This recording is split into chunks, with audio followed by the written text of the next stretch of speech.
So the Sixers just declined a deal for Malcolm Brogdon and a first-round pick for Ben Simmons. And, well, I'm here for it. Before we get into the video, like the video, subscribe to the channel, join the family, the community, do all that. Let's get into it. Let's talk Malcolm Brogdon, Pacers, Sixers, what this means, what the Sixers just absolutely showed the NBA, what the casual NBA fan is dumb about. Let's get into it. I'll make sure to stay in the frame. This is new. So Brogdon in a first-round pick was offered to the Sixers today from Indiana, and Philadelphia instantly rejected it. And I don't know how this becomes, like, news. Like, I don't know how, like, trade offers get leaked. Because, like, you would imagine, like, so many teams send trade offers to other teams and, like, they just don't get accepted, you know? Like, that's just the way of it is. Like, that's just how it goes. But, like, how does it, like, get leaked? I don't know. Maybe Philadelphia does it. And this is my hypothesis. This is my what's the word? Oh, yeah, I think a hypothesis.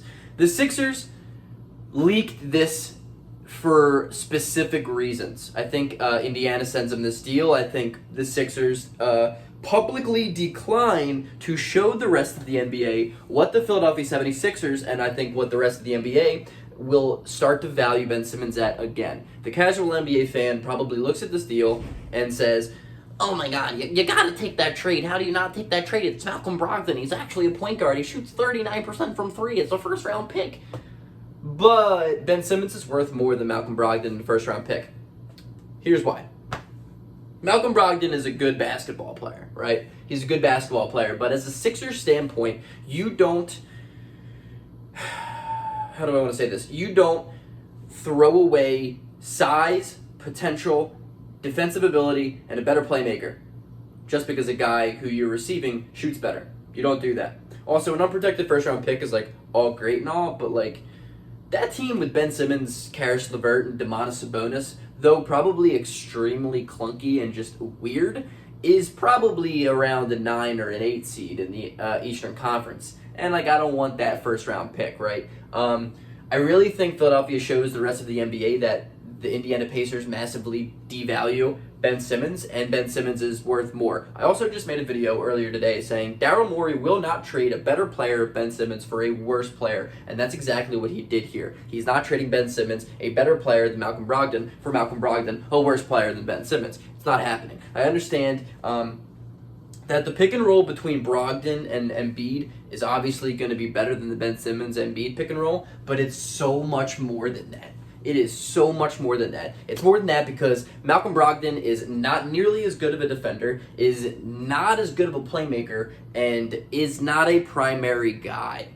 Neither is Ben Simmons, but hear me out. Malcolm Brogdon is substantially older than him. I think he's 28 or 29 years old, but also Malcolm Brogdon had the best moments of his career in Milwaukee when he was the secondary ball handler.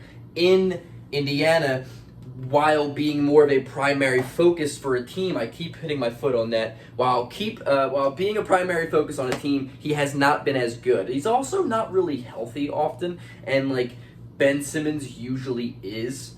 You don't do that deal.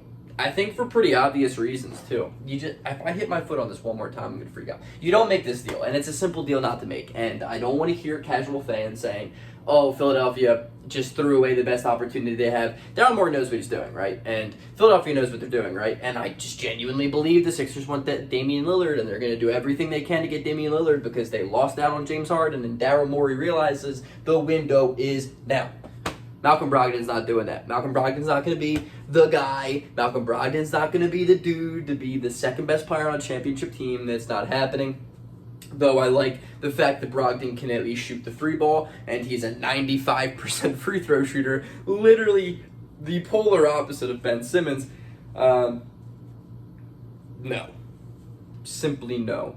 I think Brogdon is a good basketball player, but he is not the guy that you bring in return from a guy like Ben Simmons. The Sixers are wanting to make a massive splash this offseason. I don't think Daryl Morey's settling for anything less. I think Daryl Morey is one of the best in the game, and I believe and trust him that he's going to get the best possible package out there for Ben Simmons, whether that's Damian Lillard, Bradley Beal, or just Zach LaVine, or something even just Just more than Malcolm Brogdon and 1 first-round pick, because at the end of the day, that's not pushing the needle for the Sixers, and if it's not pushing the needle for the Sixers, why do it? Malcolm Brogdon has reached his ceiling. It's not worth it. I am so happy that today I read the news that the Sixers declined that and just very adamantly decline it, and it publicly comes out, and like that's kind of fantastic. So I'm here for the way the Sixers offseason's been. I think Ben Simmons is going to be a Portland Trailblazer by the end of the offseason, which will be incredible. Peace out.